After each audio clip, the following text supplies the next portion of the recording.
Bonjour, Marianne Hofsesser, psychologue et coach dans la région de la Suisse romande et à l'international. Depuis 20 ans, je m'occupe de personnes en transition professionnelle.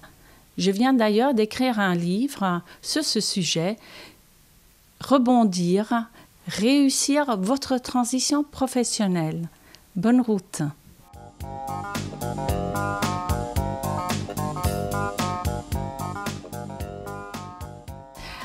Le livre que je viens d'écrire, qui est édité chez Odile Jacob, apporte quelque chose de nouveau dans le sens que je m'occupe beaucoup plus de la personne, de comment elle se sent, de ce qu'elle traverse, que de la technique. Le livre a plusieurs chapitres. 3 chapitres s'occupent du bien-être de la personne, de comment faire face à cette situation qui peut être difficile. Et le dernier chapitre, assez long, s'occupe de la technique de recherche.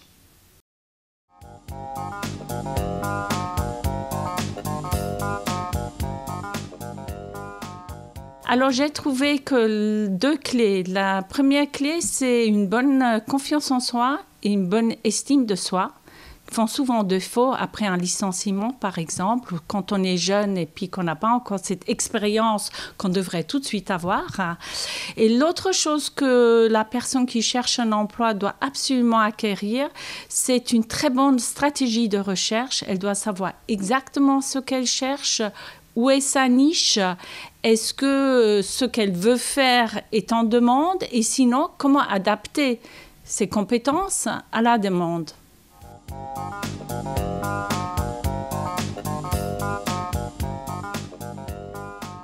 Alors, je conseille tout d'abord, si possible, de ne pas rester seul dans son coin. J'ai remarqué que les personnes qui restent seules se découragent beaucoup plus facilement que les personnes qui sont entourées, qui sont prises en charge par un programme, par exemple. Et surtout, et la psychologie positive et la pleine conscience nous le montrent, les psychologues scientifiques sont formés là-dessus. Je sors d'un congrès sur le sujet qui a lieu ici à Genève. Le cerveau a besoin de positivité. Et donc, si on se met, on va dire, dans des cercles vertueux, eh bien, on verra beaucoup plus vite le bout du tunnel.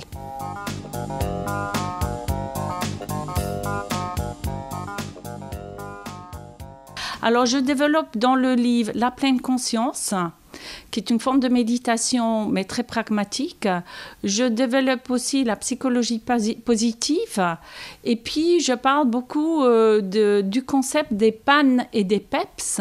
Les PAN, ce sont les pensées automatiques négatives. C'est ces petites pensées intrusives, vous savez, comme un disque rayé qui est là, qui dit « le dernier entretien, les 2 derniers entretiens étaient mauvaises, donc je vais louper le 3e et le 4e ». Et en fait, ce qu'il faut, c'est couper ces pensées négatives, se mettre sur une orbite positive, dans des cercles vertueux, où on va plutôt aller analyser peut-être ce qu'on a peut-être mal fait dans un entretien, mais pour trouver la clé pour changer la situation.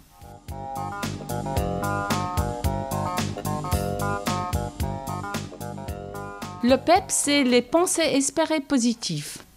Et avoir une attitude positive, pas bêtement positive. Il faut avoir des faits, il faut analyser.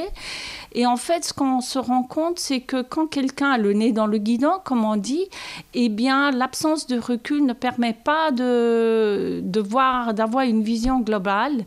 Et on invite les personnes dans cette méthode de prendre de la hauteur afin de voir la sortie du tunnel.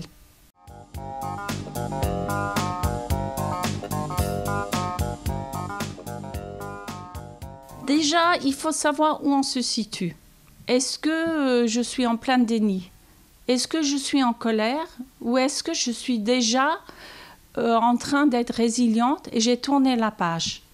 Aussi longtemps que je suis en colère, que je suis dans le déni, que je suis frustrée ou que je vis encore le sentiment d'injustice, il est très difficile d'aller positivement vers un nouvel employeur.